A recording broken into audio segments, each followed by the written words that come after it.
Hey y'all, so we're going to get started with this makeup look today. So I've already started with my face is primed and my eyebrows are on. I'm going in with the Black Radiance CC palette using this lighter shade here to apply my base for my eyeshadow. Just make sure that this is a hooded eye look. You're going to put your eyeshadow base, your eyeshadow primer, all the way up to your brow bone. That's a nice smooth look that we get when we apply our eyeshadows. And taking also a light powder, you're going to use that and dust your face as well. Dust your eyeshadow primer, eyeshadow, concealer, whatever you use. So that's a nice smooth transition. I'm going in with the Saharan palette from Juvias Place in the color Sokoto. And I'm using that in my crease, and so I'm having to make my own crease for this hooded eye look. I go a little bit lower so that you're able to see the shadow and it doesn't get lost in transition. So if you have hooded eyes, go a little bit lower and make your own crease so that it pops out more. So now I'm taking the ABH palette or lip palette and using the color Primary 3 on my bottom lid, and I'm just blending that up. And blend, blend, blend, blend, blend. Take your time when blending. This is a very crucial step for this. If you don't blend it out right, it's not going to look good. Just take your time, blend with your finger. I find it's better, but if you want to use a brush, you can.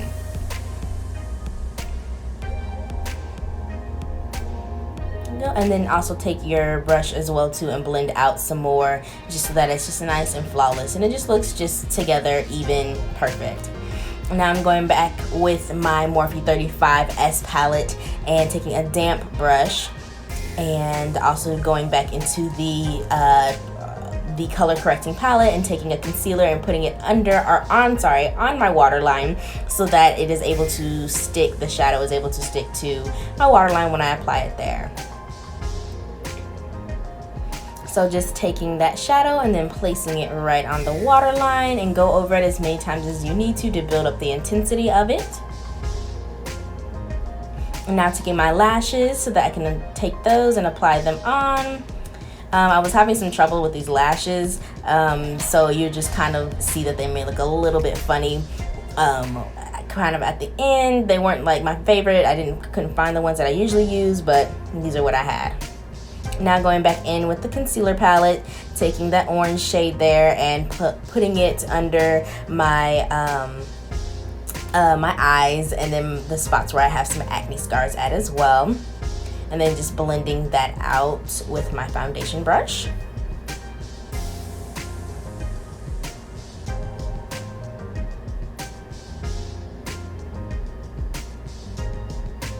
Then taking my black Opal True Color foundation stick, I'm using the shade Hazelnut. I feel like I do need to go a little bit shade darker because my skin has gotten darker due to I moved to Hawaii, but hey, we're making it work. So just blend it all out, taking that lighter color from that corrector palette and applying it for my highlight under my eyes, on the side of my cheekbones, on my nose as well too. Just apply it wherever you usually apply your highlight to just bring out your facial features. And then taking my powder, the LA Girl concealer, not concealer palette, LA Girl pressed powder, and putting that, I don't know what I was doing, putting that on the places where you applied your concealer just to have a nice smooth finished look, and then dusting away the powder as well. And then we're gonna go in with the Morphe 35OM palette and using those two darker shades there to make my contour color, and just gonna buff that into your skin all around.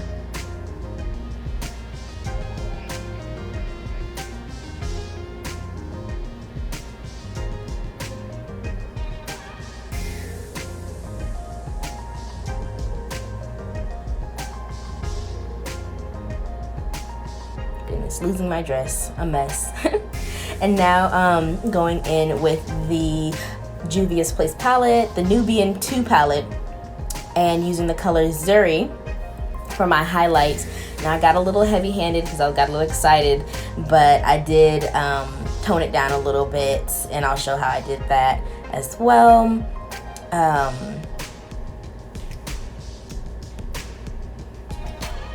also I'm taking my powder and just toning it down. If you don't want to be, you know, trying to signal a plane, you can do that all the time. Then I went back into my ABH palette and grab those 2 shades there to be able to make my lips. I have small lips, so I usually use a darker shade on the outside and then a lighter shade right on the inside to try to bring some type of structure to my lips, because if I don't, then they get lost. And I also wanted to add some gloss that I just used. I think it's a Bath & Body Works lip gloss, so that my lips kind of pop a little bit more with this look. You can keep it matted if you want. And I'm just taking down, ooh Lord, my dry hair. It's okay. We are for seek realness out here, and that's what we're doing. But this is the final look, and yeah, let me know what y'all think, and come back anytime for some other videos.